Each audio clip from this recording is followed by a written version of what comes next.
scholars swear by Allah that all the minor signs have happened, every single one of them, and that the only thing left now is the coming of the Mahdi and the major signs to follow.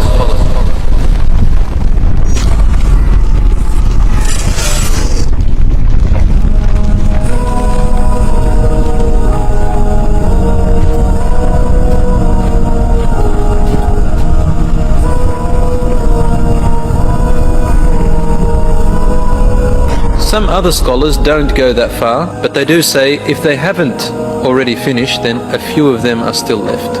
Allah subhanahu wa ta'ala knows best about this. They could have all finished. But what comes to my mind is the Furat river. There is a river called the Euphrates river in Jordan. Rasul sallallahu alaihi wasallam tells us, you'll find this hadith in Sahih Muslim by the way, that the Euphrates river will be channeled into a different direction. So where there was water will come dry.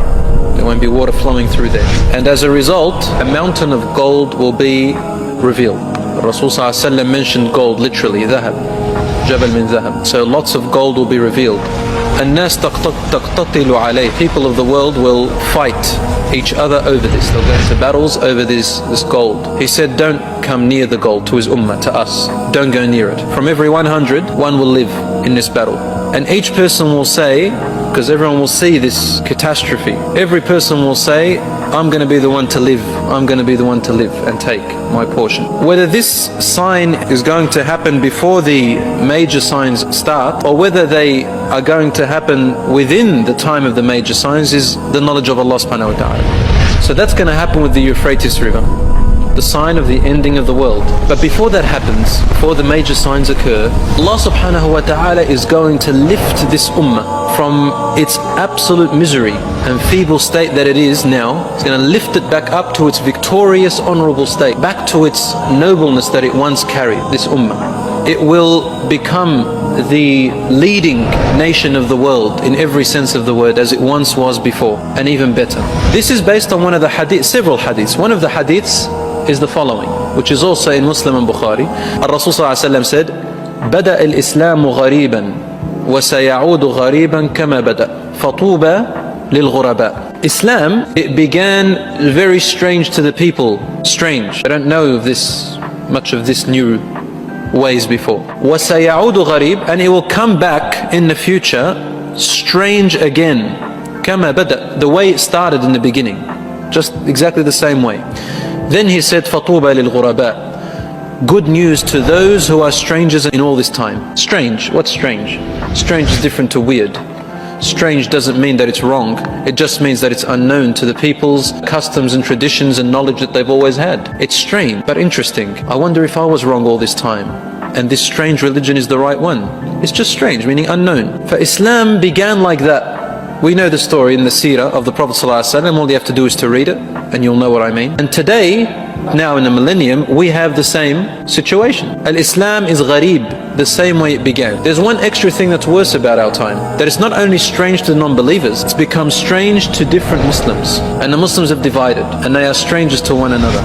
I'll give you just a very simple story, a quick one inshallah, just to get it closer to your mind. In Lebanon, when I first went, I was about 14 years old. Up in the village areas, they live in the mountains, that's where my parents are from.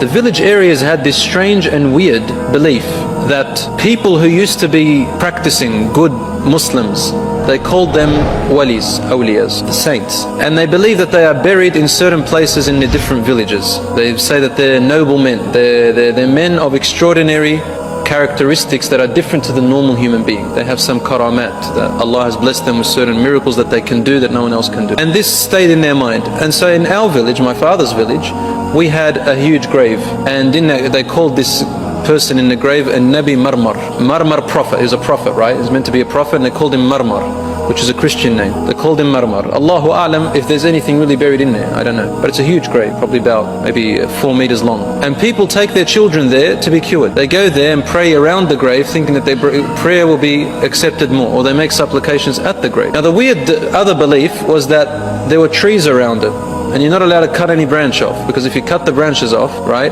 this person in the grave is going to come and choke you at night. I've never heard of this before in my life. I get up there and they've got this weird belief. Where did they get it from? Allahu A'lam. And when we started to teach them that this is absurd and that this is not what the Prophet ﷺ taught us. And we brought them all the logic.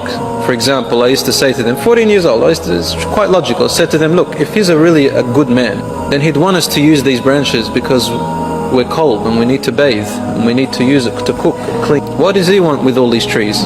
And he's probably in Jannah now. What does he want with all this garden over here? They go, no, it's sanctioned to him, you can't touch it. But if he's a good man, why would he want to choke you?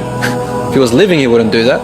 And so on and so forth. When you go and pray at his grave, he needs you more than what you need him. He's dead. He needs your dua. Hadith of the Prophet ﷺ. They looked at us as being the weird ones. We were the strangers. Remember once a grandmother wanted some water to bathe in. It was a Jumu'ah and I wanted some water and we didn't have any wood. Up there's no gas, so we had to light up some wood. And what I did was, no one would listen to me, so I gathered up about maybe 6-7-year-olds. Said, come up with me to the top, we're going to get some branches, man. No branches anyway. So we went up to where the grave was. I gave each child a branch to hold. And we came down this hill. Everybody could see us. The whole village could see us coming down with these branches. And I said, scream out, Allahu Dar, Allahu Nafi'. Allah harms and Allah is the one that prevents harm. Allah subhanahu wa ta'ala is the one that benefits. The whole village stopped. We couldn't even hear a rooster crow anymore. Nothing. Everybody raced up to me, slapped their children and they cursed me.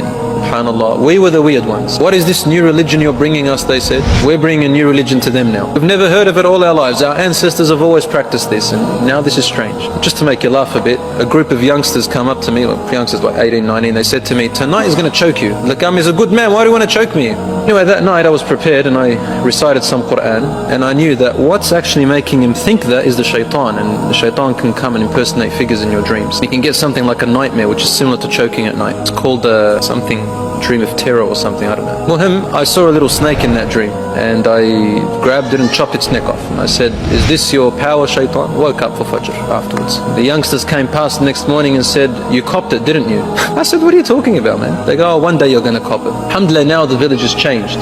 But I'm just illustrating to you that over there, the religion is strange to them. And this day and age, living now in the Western world, you can't get any stranger than this look, the beard. Can't get any stranger now than the veil of the woman. The niqab is now finished, gone. It's like really extreme to them. The beard is now second, and the practices that we do, praying, strange. Holding on to your 5 daily prayers is strange even to some Muslims, and weird. What's this new religion, they say? And what was already dealt with a long time ago, because values change today, now everybody is re-exploring Islam 14 centuries ago and saying, look at that, look how bad this religion is. You can't do that. Change the values and you say, look how wrong this religion is. You just made up something and now you want to make the religion look like it's wrong and strange and weird. So the religion has started again strange as it was before. And the Rasul ﷺ told us, you will have 4 transitions. From a proper khilafah on the Quran and Sunnah of the Prophet ﷺ. Then it will become a distorted one, Muslims fighting each other. Then it will become a mulkan jabriyan, which is a dictatoriate kind of leadership of khilafah. And then, which is now, there's lots of dictatorships in a lot of the Muslim countries, a lot of the Muslim world. And if a person just speaks of Islam in some places, he's imprisoned immediately, called a terrorist and called an extremist and so on and so forth. Then he said, ثُمَّ تَعُودُ الْخِلَافَ عَلَى مِنْهَاجِ النُّبُوَّةِ.